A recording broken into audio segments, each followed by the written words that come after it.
Maximum meddwl, minimum effort. Helo, enw fi Llio Angharad a mae Sul y Mamau reit rhwng gongol. Dim yn lythrenol, fysa hynna'n weird. Ond mae'n dod i fyny fian, iawn. Mae anrhegion Sul y Mamau yn gallu bod yn tricky.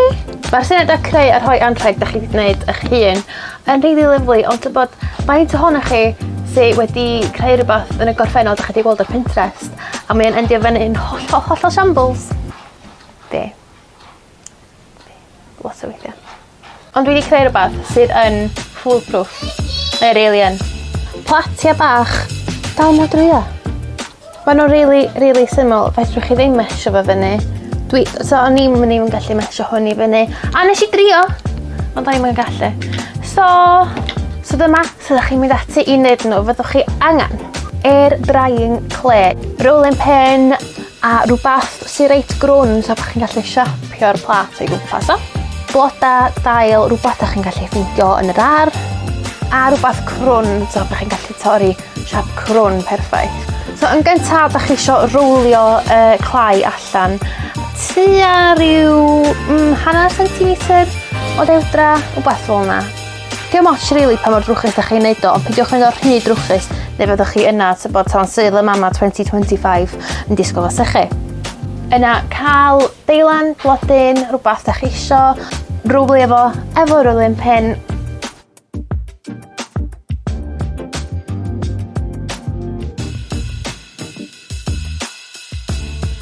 Yna torrwch siap cylch o gwmpas eich patrwm.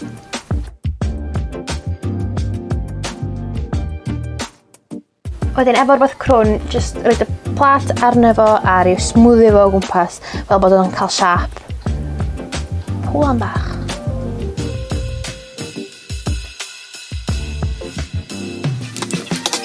A tra gan fi amser, nes i wneud un arall, nes i wneud siap cath.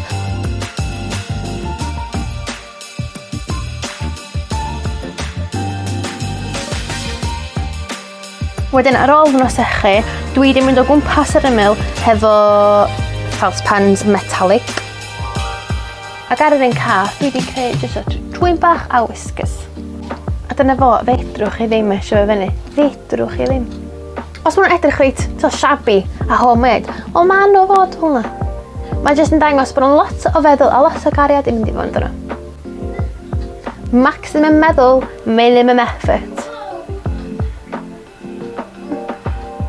Dwi'n gobeithio chi enjoyo Sul y Mamau a tara!